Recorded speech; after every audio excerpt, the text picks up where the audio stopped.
नमस्कार. आज आषाढ शुद्ध अष्टमी, सख्य भक्ती. संत एकनाथ महाराजांचा हा अभंग. आजी उद्धवाचे भाग्यपूर्ण, जगी उद्धवची धन्य धन्य. जासी संतुष्टला श्रीकृष्ण, न करिता प्रश्न निज गुह्य सांगे. बाळ नेणे आपुली चिंता, परी माता प्रवर्ते त्याच्या हिता. तेवी उद्धवाचे निज स्वार्थी, श्रीकृष्णनाथा कळवळा. त्या उद्धवाचे जे जे न्यून, ते ते करावया परिपूर्ण.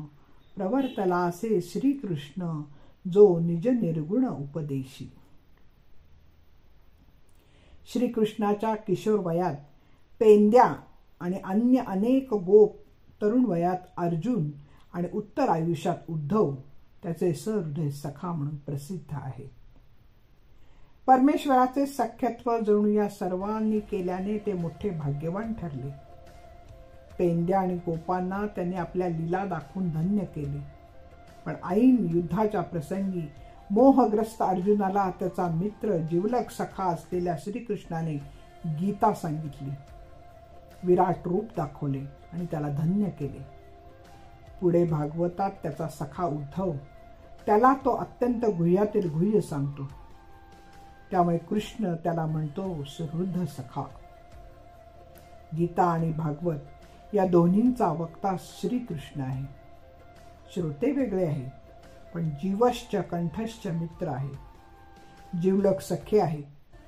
अर्जुन आणि उद्धव हे प्रिय सखा असल्यामुळे कृष्णाने त्यांना फार थोर तत्वज्ञान सांगितले. विश्वातील हे मोठे उत्कृष्ट तत्वज्ञानच आज आपल्याला वाटायला आलेले आहे. अर्जुन आणि उद्धव दोघेही मित्र होते, तरीही ते श्रीकृष्णाचे श्रेष्ठत्व जाणून भक्तही झाले होते. त्यामुळे भक्तीने जे होते ते दोघेही अनुभवित होते. त्यांच्या रोमारोमात कृष्ण प्रेम भरल्याने त्यांना दुसरे काही सुचतच नव्हते. कृष्ण कृष्ण हाच त्यांचा ध्यास असल्याने ते दोघे भक्त म्हणून अत्यंत थोर उंचीला पोचले होते. त्यामुळे श्रीकृष्णानेही त्यांना आपला सखाच मानले आणि जे अन्य कोणालाही दिले नाही ते या दोघांना पदरात टाकले. त्या दोघांची सख्य भक्ती फळाला आली. येथे एकनाथ महाराजांनी भगवताच्या एकादंश स्कंदामध्ये जे अपूर्ण तत्वज्ञान आहे ते उद्धवाच्या सख्य भक्तीचे फळ मानले आहे. श्रीकृष्ण उद्धवाला सखा म्हणून संबोधतात व उद्धवा माझे अत्यंत निजगुण ते मी तुझं सांगेन असे स्पष्ट करतो. उद्धवाचे निर्व्याज प्रेम, त्याची अनन्य भक्ती जाणून श्रीकृष्ण त्याला निजगुज सांगतो. उद्धवाचे अंतःकरण पूर्णतः वैराग्याने भरलेले असल्याने श्रीकृष्णाला ओढा वाटे. त्याच्याविषयी मनात अत्यंतिक कळवळ आहे. शेवटी अनेक प्रश्न मनात असूनही उद्धवाने संकोचाने प्रश्न विचारायचे टाळले. तेव्हा उद्धवाच्या मनातील खळबळ श्रीकृष्णाने जाणून ज्याच्या योगाने अहंता जाते ती युक्ती उद्धवाच्या भाग्यामुळे प्रसन्न करताही श्रीकृष्णाने सांगितले.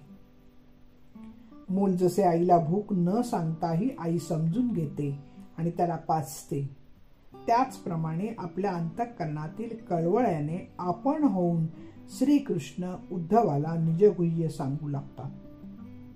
बाळ आपली चिंता जाणत नाही, पण आई त्याचे हित करण्यास प्रवृत्त होत असते. त्याचप्रमाणे सखा उद्धवाचा हेतू पूर्ण करण्याचा कळवळा येऊन श्रीकृष्ण त्याच्यातील न्यून दूर करून त्याला परिपूर्ण करण्याच्या उद्देशाने त्याने निर्गुणपणाचा उपदेश केला. त्यात आपले निर्गुणत्व हेच काय ते नित्य आणि सत्य आहे असे स्वमुखाने सांगितले.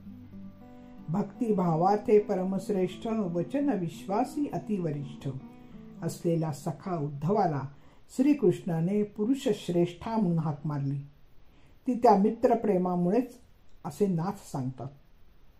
त्यामुळे उद्धवाच्या माध्यमातून जनसामान्याच्या उद्धारासाठी भक्तीचे सार प्राप्त झाले. रामदास स्वामी म्हणतात, सख्य देवाचे तुटेना, प्रीती देवाची विटेना, देव कदा पालटेना शरणागतासी. धन्यवाद. मी वाचक सौभाग्यवती पल्लवी कुलकर्णी.